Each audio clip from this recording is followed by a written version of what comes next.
여러분, 오늘 이 말씀은 바울의 기도로서 또 유명한 말씀입니다. 여러분, 바울은요, 기도에 대해서 오늘 바울의 기도의 말씀도 우리가 생각하겠지만은 바울이 얼마나 기도를 소중하게 여겼는가, 기도에 관해서 어떻게 생각하고 있었는가를 우리가 알 수가 있습니다. 여러분, 바울이 교회를 세웠지만은 그 교회들을 일일이 다 직접 돌볼 수는 없었습니다. 그가 세운 교회도 많았지만 전 세계에 전 흩어져 있는 그 교회들을 어떻게 다 돌보겠습니까? 다음 사역자에게 맡겼습니다. 그런데요, 그럼에타고 하여서 그는 전적으로 다른 사역자에게 다 맡기고 그가 세웠던 그 교회들을 외면하지 않았습니다. 수말리 먼 곳에서도 자기가 세웠던 그 교회와 양떼들을 항상 생각하고 목양을 했습니다. 그 영혼들의 성장을 도와줬고 그 영혼들의 믿음이 흔들리지 않도록 도와주었습니다. 이렇게 편지를 통해서도 도와주었지만은, 그러나 그가 어떻게 얼굴을 대면하지 않은 그들을 이렇게 목양을 하고 잘 세울 수 있었는가? 그것은 오늘 읽었던 이 16절에서 19절 말씀을 보면 알 수가 있습니다. 같이 한번 읽겠습니다. 시작. 내가 기도할 때에 기억하며 너희로 말미암아 감사하기를 그치지 아니하고. 17절. 우리 주 예수 그리스도의 하나님 영광의 아버지께서 지혜와 계시형을 너희에게 주사 하나님을 알게 하시고. 18절. 너희 마음의 눈을 밝히사 그의 부르심의 소망이 무엇이며 성도 안에서 그 기업의 영광의 풍성함이 무엇이며. 19절. 그의 힘의 위력으로 역사하심을 따라 믿는 우리에게 베푸신 능력의 지극히 크심이 어떠한 것을 너희로 알게 하시기를 구하노라. 아멘. 이런 바울은 아무리 먼 곳에 있어서도 교회 성도들 한 사람 한 사람을 위해서 기도했습니다. 여러분, 기도는 시간과 공간을 뛰어넘는다는 것을 바울은 믿었기 때문입니다. 기도는 사람이 찾아가서 얼굴을 대면하고 그 문제를 직접 해결하는 것보다도 훨씬 더 큰 능력이 있음을 바울은 믿었던 것입니다. 그래서 예전에 대천덕 신부님이 이런 말씀을 하셨어요. 기도는 그리스도인들이 할 수 있는 최상의 노동이다.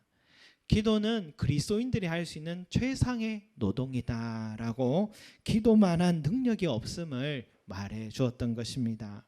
여러분, 그래서 바울은요, 자신이 세운 교회들을 생각하면서 이 기도의 능력을 확신하니까 기도하지 않을 수가 없었던 것입니다. 내 몸이 이렇게 먼데 이제 내 책임이 아니지, 내가 할 수 있는 것은 이제 없는데 뭘, 이렇게 생각했다면 그는 기도하지 않았을 것입니다. 현실적으로만 받아들였다면 그는 기도하지 않았습니다. 그러나 그는 기도했습니다. 내가 기도할 때에 기억하며 너희로 말미암아 감사하기를 그치지 아니하고 하면서, 그는 기도할 때에 자신이 만났고 목양했던 그 성도들의 얼굴을 떠올리면서 간절하게 사랑의 마음으로 진지하게 기도했던 것입니다. 마치 지금 바로 옆에 함께 지내고 있는 그 사람을 위해 기도하는 것처럼 그는 기도를 드렸던 것입니다. 왜? 바울은 기도의 능력을 믿었기 때문입니다. 그는 결국 로마의 중심으로 찾아가서 스스로 목배임을 자청했고 죽었지만, 여러분 어떻게 됐습니까? 그가 세웠던 교회들은, 그가 세웠던 성도들은 날로 날로 성장하고 부흥되었습니다. 눈물의 기도가 있었기 때문에 그 수많은 세월이 흐르면 흐를수록 교회는 더 든든하게 세워졌고, 그렇게 핍박하던 로마까지도 이 바울의 이 헌신과 기도로 말미암아서 기독교 국가가 되었고, 그래서 로마가 다스렸던 수많은 나라들도 기독교 국가들이 되었던 것입니다. 여러분, 이것이 기도의 힘이었던 것입니다. 여러분, 바울을 보면서요, 성도 한 사람 한 사람의 이름을 부르면서 그 얼굴을 떠오르며 기도하는 것이 얼마나 중요한가를 다시 한번 배우게 됩니다. 아무리 멀리 있는 우리 자식이라 할지라도, 이제 내 손 밖에 있는 자식이라 할지라도, 우리가 부모로서 또 우리가 형제로서 할 수 있는 것은 기도인 줄로 믿습니다. 기도는 최상의 노동이기 때문입니다. 여러분, 저도 바울 보니까 목회자가 해야 되는 것이 바로 이런 것이구나 다시 한번 깨닫고 다짐하게 됩니다. 설교 준비도 중요하고 설교 잘 하는 것도 참 중요하지만은, 그러나 더 많이 중요한 것은 얼마나 기도를 하는 건가, 얼마나 기도의 시간을 쌓는가, 그것이 목회의 성공과 실패를 가늠하는 잣대구나 다시 한번 깨닫게 되는 것입니다. 그래서 기도할 때마다 지혜와 계시의 영을 우리 성도들의 삶에 부어주시기를 기도합니다. 그 마음의 눈을 밝혀주시기를 기도합니다. 주님께서 부르신 그 이유를 깨닫도록 기도합니다. 또 주님께서 베풀어 주신 은혜와 능력을 깨닫고 감사할 수 있는 믿음을 갖도록 기도해야 함을 깨닫고 다짐하게 되는 것입니다. 여러분, 또한 바울은요, 성도들에게 자신을 위해서 기도해 달라고 기도 요청을 했습니다. 한번 찾아볼까요? 에베소서 6장 19절 말씀입니다. 에베소서 6장 19절 말씀.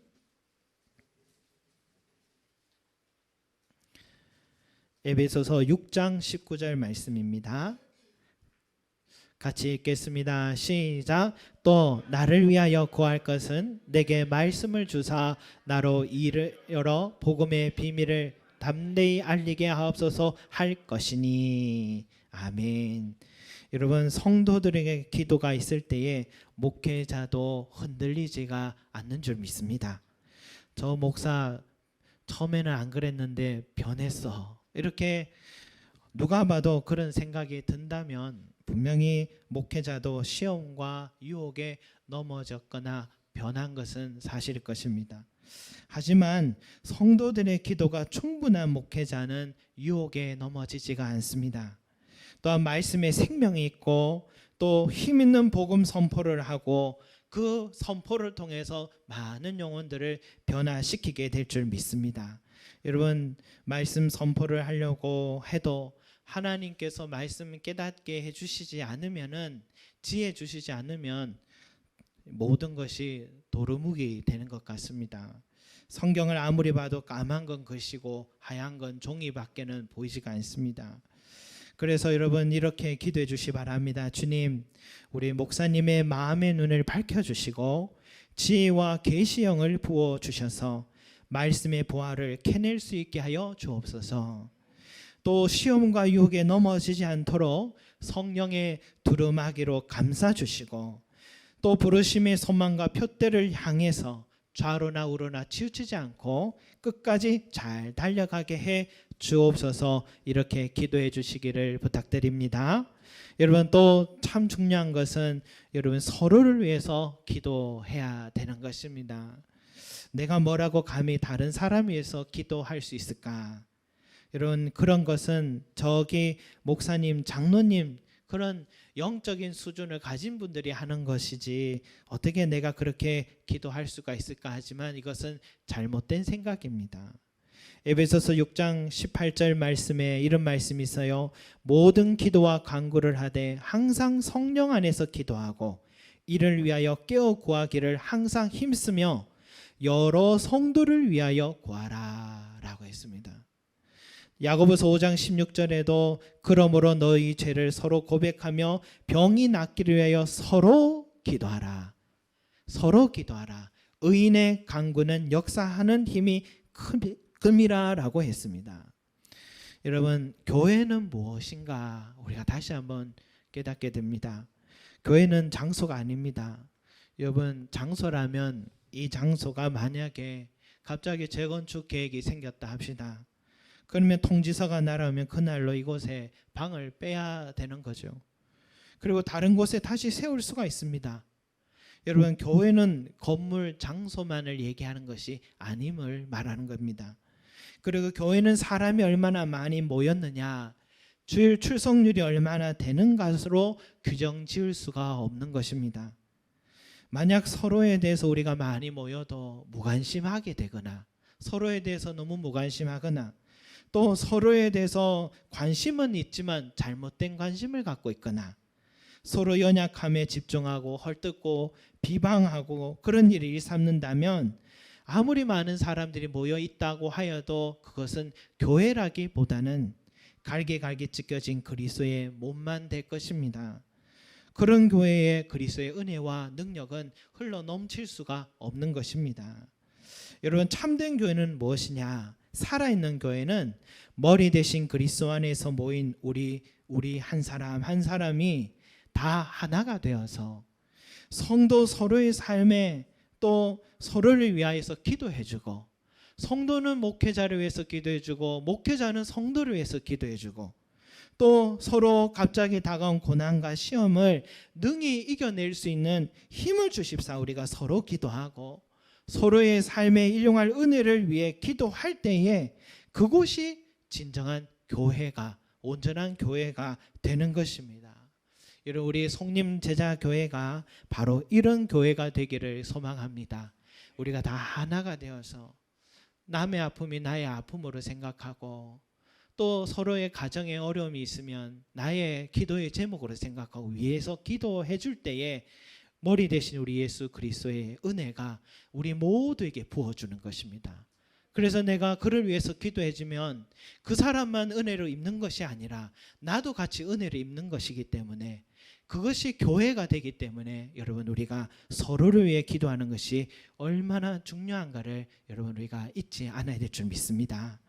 여러분, 그렇다면 왜 교회의 머리 대신 예수님께 우리가 기도해야 되는가? 왜 예수님께 기도해야 되는가?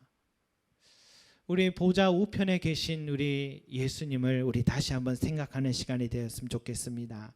우리 오늘 읽었던 말씀 20절 말씀 다시 한번 읽겠습니다. 1장 20절입니다. 시작. 그의 능력이 그리스도 안에서 역사하사 죽은 자들 가운데서 다시 살리시고 하늘에서 자기 오른편에 앉히사라고 했습니다. 여러분, 우리 하나님께서 예수님을 우편에 앉히셨다라는 것은 뭐냐면 바로 21절에 나온 말씀처럼 예수님께 우리 하나님께서 이것을 부어주셨습니다. 한번 같이 읽겠습니다. 21절 시작. 모든 통치와 권세와 능력과 주권과 이 세상뿐 아니라 오는 세상에 일컫는 모든 이름 위에 뛰어나게 하시고. 아멘. 여러분, 우편에 앉으셨다라는 것은 그저 자리에 편하게 쉬어라고 앉는 것이 아니라 상징적 의미가 있습니다. 그것은 왕의 권위를 허락해 주신 겁니다. 한 나라가 아니라 우주 모든 만물을 다 통치하고 다스릴 수 있는 권세와 능력을 부어주셨다라는 바로 그 의미를 갖고 있습니다.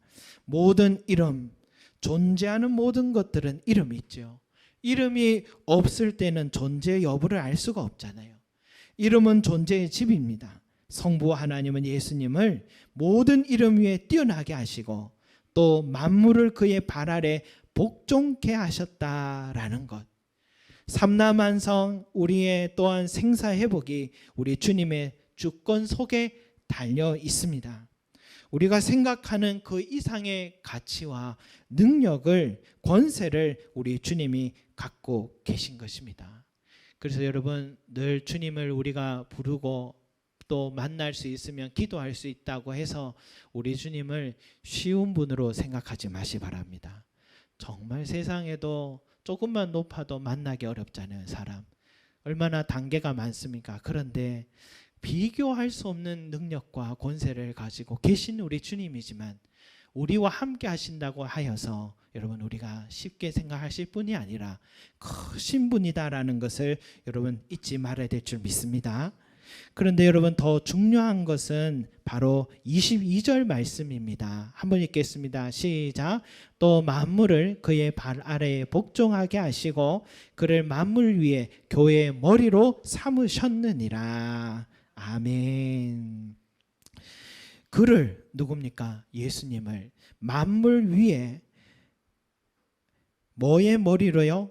교회의 머리로 삼으셨느니라. 여러분, 심오한 말씀이죠. 그 크신 분께서 우리 교회의 머리로 임재하고 계신다는 말씀입니다. 우주의 주인께서 우리들의 모임인 이 교회의 머리에 지금 거하고 계신다라는 말씀입니다. 여러분, 이것이 우리에게 얼마나 큰 특권이요 우리에게 큰 영광인지 모릅니다. 6년 전에 우리 교회가 설립 예배를 드릴 때에 지금도 이 꽃꽂이를 늘 때마다 계절마다 또 절기마다 늘 하시는 또 집사님 한 분이 계신데, 그 집사님께서 그 설립 예배 때 꽃꽂이를 하신다고 하셨습니다. 그런데 꽃꽂이를 한다고 꽃을 가져오는데 얼마나 많은 꽃을 가져오셨는지 그 꽃꽂이를 새벽 2시까지 꽃꽂이를 하셨어요. 저는 옆에서 보면서 우리 교회에 무슨 일에 큰 꽃을 이런 강단에 화단을 만드실까 해서 좀 쑥스럽기도 하고 또 꼭 이렇게까지 화려하게 해야 될까 그런 생각을 했었습니다. 그런데 집사님이 꽃꽂이를 다 마칠 때쯤 이런 얘기를 하시더라고요. 이 꽃꽂이의 주제는 결혼식입니다 라고 하시더라고요. 항상 주제가 있으셨거든요. 그러면서 앞에 중간에 부분은 부케처럼 만드셨던 거예요. 제가 왜 그러냐니까 이날은 예수님과 우리 교회가 결혼하는 날입니다. 신랑 되신 예수님과 신부된 교회가 하나 되는 날입니다. 그렇게 얘기하십니다. 별로 사람도 별로 없는 교회인데 이렇게 화려하게 꾸미는 것이 또 쑥스럽기도 하고, 또 솔직히 설립 예배가 저는 그렇게 중요한가라고 그런 생각도 했었는데, 주님과 교회가 결혼식을 올리는 날이다라는 그 한 평신도의 그 한마디에 제가 다시 숙연해지고 부끄러웠던 기억이 납니다. 왜냐하면 저는 그 가치를 몰랐던 것이고 그 집사님은 그 가치의 소중함을 아셨던 것입니다. 정말 그날 설립 예배를 드리는 날에는 참 이상하게 은혜가 밀려왔습니다. 예배에 참석한 모든 사람들이 마치 결혼식에 참석한 것처럼 기뻐했고, 예배의 모든 순서들마다 기쁨과 은혜가 마음속에 밀려왔습니다. 저만 그런 줄 알았는데 그날 참석한 많은 사람들이 은혜를 받았다는 말씀을 따로 하신 걸 보니까 이 예배를 주님이 참 기뻐하셨구나 하는 것을 다시 알게 되었습니다. 그 꽃꽂이를 하셨던 그 집사님의 말씀이 맞아요. 이 교회는 우리 주님과 결혼을 했습니다. 그리고 남편이 가정의 머리가 되듯이 주님은 교회를 위해서 머리가 되어 주셨습니다. 우리들은 주님과 결혼한 사이입니다. 여러분, 남편이 대통령이 되면 그 부인은 영부인이 되듯이 주님의 위상이 어느 수준이냐에 따라서 우리의 위상도 같이 올라가게 되는 것입니다. 주님의 권세가 어느 수준이냐에 따라서 우리의 기도의 권세와 능력도 더불어 올라가게 되는 것입니다. 그러니까 우리가 기도를 못할 이유가 어디 있고, 또 우리가 만물 위에 계신 주님을 머리로 모신 이 성전에 모여서 기도할 때에 역사가 일어나지 않을 일이 어디에 있겠습니까? 여러분, 예수님이 채찍 들고 교회에 장사하는 사람들 다 쫓아내면서 하신 말씀이 내 집은 만민이 기도하는 집이다. 내 집은 만민이 기도하는 집이다 하셨습니다. 여러분, 이곳은 기도하는 곳인 줄 믿습니다. 모이면 기도하고, 또 진정한 사귐은 어디에서 나오냐? 서로를 위해서 기도할 때에 진정한 사귐이 출발되는 것입니다. 서로의 죄를 기꺼이 고백할 줄 알고 내 연약함도 기꺼이 내려놓고 기도해 주시기를 서로 요청할 줄 알고, 함께 서로 눈물로 기도할 때에 놀라운 기적들이 일어날 줄로 믿습니다. 왜? 우리 교회의 머리는 만물 위에 계신 예수 그리스도시고 만유의 주님께서 우리 교회의 머리로 계시기 때문인 것입니다. 여러분, 하늘 보좌 우편에 앉아 계신 우리 주님을 우리 교회의 머리로 세우신 우리 하나님께 감사하시기 바랍니다.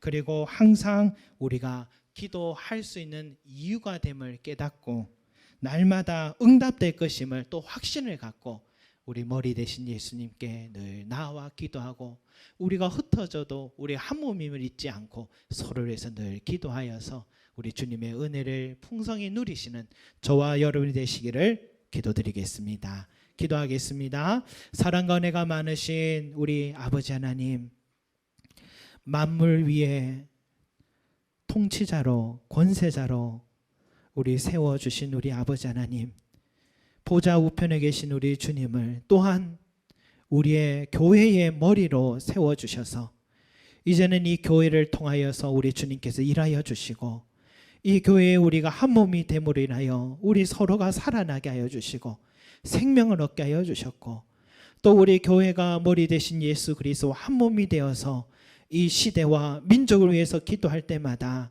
우리 주님께서 역사하여 주셨음을 믿습니다.